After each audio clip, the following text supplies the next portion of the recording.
Today we are going to finish the wire skull and prepare it for the addition of clay. You can see here where we have the wire skull from the previous demonstration and ready to be wrapped. So first what we have to do here is use the same material that we've been using for our armatures. If you look in my past videos, again, we're using Plastercraft. There's all various types of plaster wrapping. This is the brand that I think works the best, and you're going to cut some larger, I would say no shorter than 15 inches. 15 inches is probably the best, and then you're just going to cut a series of 1-inch strips. They don't have to be perfect. They can be 2-inch, 1.5 inches, but just not too wide, because what we're going to want to do is tie plaster wrapping after we submerge the wrapping in water around our wire skull, and that will allow our wire skull to have a bit more strength. What we're using here are two properties of strength: tensile strength for the wire. Wire has tensile strength, and compression strength, which is what plaster has with this plaster wrapping here. So go ahead and cut about 15 to 20 strips, just like so, and then we'll proceed. That I showed. Here is the plaster fabric, about 20 to 25 strips, 15, 20, 25, all depending on the shape, size of the armature. And I have a just simple container of warm hot water. Warm hot water feels a little better, a little more comfortable to use, and will allow the plaster to cure a little faster. So as we proceed on to the next step of the wire skull, you can see that it is crimped rather well, somewhat structured and solidified, but of course it's not strong enough yet to hold up clay. So we're going to grab the plaster strips, and all I'm going to do is soak those in the water. And all you need to do when you use your plaster wrapping after you've cut your 15 to 20 to maybe 25 strips, you're just going to strain it through the water just to activate the plaster. Do not let it soak, and don't pull the plaster off after it's already activated. And it's okay to kind of twist it a little bit so you make more of a rope-like or a shoelace-like shape when you're adding it to your wire armature. Just a light soak, and then proceed on to do what I like to call a widow's wrap, meaning that we are going to do a tight tangle of the plaster fabric. So there is no one way or one direction to do this step of the process, because it really is just a tangle of the plaster fabric, because we just need a little bit of compression strength, which is what plaster has, and of course the cloth that it is attached to provides more strength. So you see how I'm really just randomly wrapping it, because we're going to cover this in clay completely eventually in the next video to proceed on with the skull. And I like to do that before I do any type of portraiture or head work or any type of figurative work, because I'm already developing a relationship with the form, the skull, and the anatomy. Now again, you could do the same process with abstraction. It does not have to be a figure or a skull. And I'll do a zoom in here in a bit to show you how it looks close up. But you can see how I'm just soaking the plaster fabric in those strips, which is why we're cutting the strips down to a good 1 inch, so we can really use it more like a rope rather than a layer. And you can see how I'm spending a lot of time trying to pull it through. So I have the interior negative space of the wire skull with some support structure, with some support fabric and plaster. That's very important, because when you are working with clay, whether it's plasticine, oil-based clay, or water-based clay, which is what we will be using on this demo, it's heavy.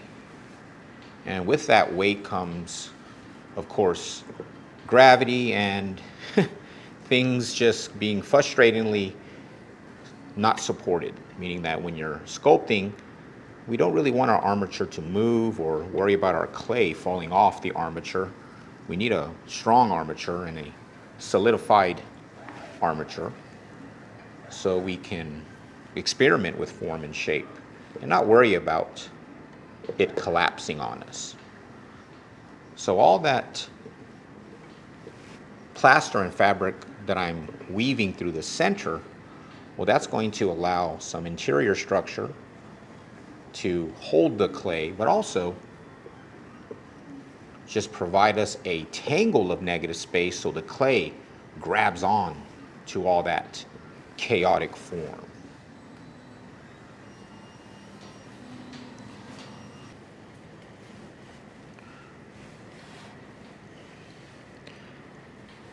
Now there's other times where you will completely cover an armature, almost like a skin. And sometimes that's the best way to go about a particular form. But not with this process here. We need that negative space. We need that, what I like to call, again, the widow's wrap. And if you've ever seen how a black widow or particular spiders wrap a very, very chaotic web, well, that's kind of what it looks like, in my opinion. So just keep adding and tangling it through, weaving it through the negative space. Now, we probably don't want to add too much to the eye sockets, because we're going to want to put an actual orb in there to simulate an eyeball.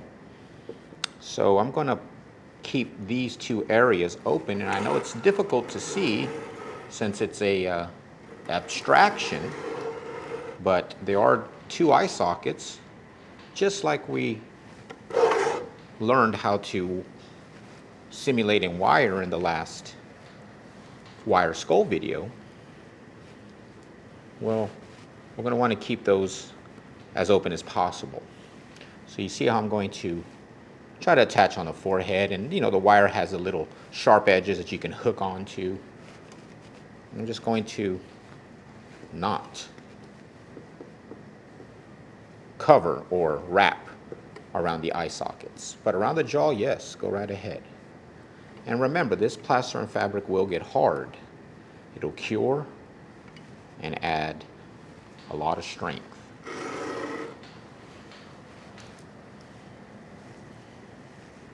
Again, I'm just straining the fabric and plaster. I'm not allowing the fabric and plaster to soak. I'm just getting it wet, activating that plaster, and then applying it. It's almost like a shoelace. And you want tension, of course. I'm not just letting it lay. I'm pulling as I find another anchor point, and I am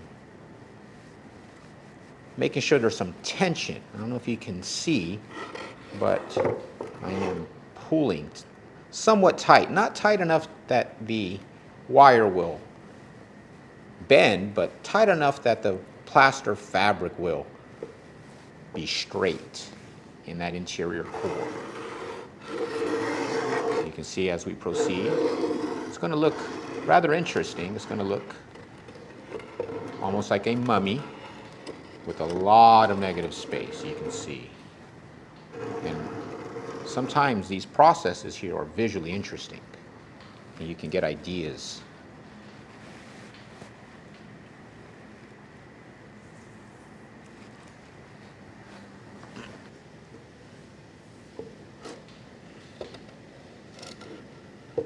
And you can see the sculpture behind me here, which is a piece that I'm currently working on. That is sculpted with the same armature process as this one.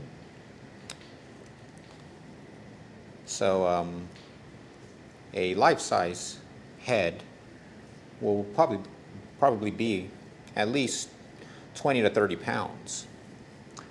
So again, that's why we are using the strong armature. So remember, I have a strong armature demonstration on the channel. And that's what this armature is here, is a strong armature. And it can withstand quite a bit of weight. So hopefully you can see just how complicated that wrapping can get. And I like visually just the way that looks as for avenues of exploration and different types of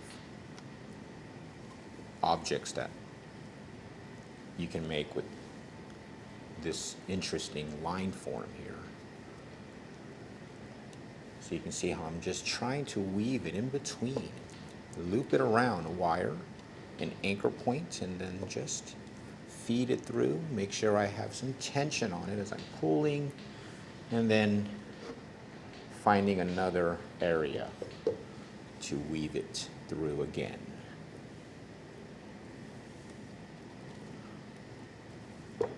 Again, there's parts of the sculptural process that allow you to discover new things. And as chaotic as this looks here, when you are looking at this in the 3D, it's a whole world of form, a whole world of opportunities and space. And if you think about if you were a spider, or how would that look inside? So, you know, use your imagination as you are in between processes, because there are areas of discovery within these types of forms.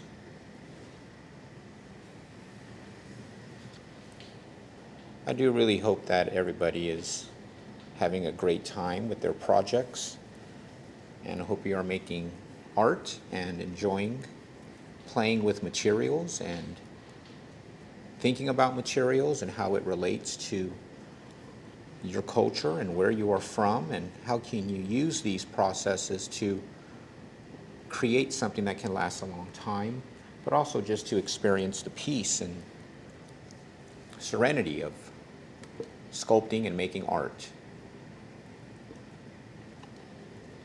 And there is no true definition of success in the creative field. What is success is you doing it, and you having a good time with yourself and friends and material. And hopefully, as you work more, you will get better at this process, because it's the journey that is what is important. So here you are with a completed wrapped armature, ready to be cured, meaning that you will probably wait at least 24 hours to allow the plaster to fully cure and fully dry. And then the next video will be of adding paper inside the core or the brain of the skull. As in, you can still see the shape of the skull, jaw, forehead, back. So the next step is to add a amount of paper in the center, and then we will proceed on to formatting a skull. And the format is the essential shape of the subject, not including the detail. And we'll talk about that in another demonstration. Again, thank you very much for joining me, and I do hope that you and everyone that you love is at peace. And I do hope that you have a chance to work on your projects and make art. Again, thank you very much for your time.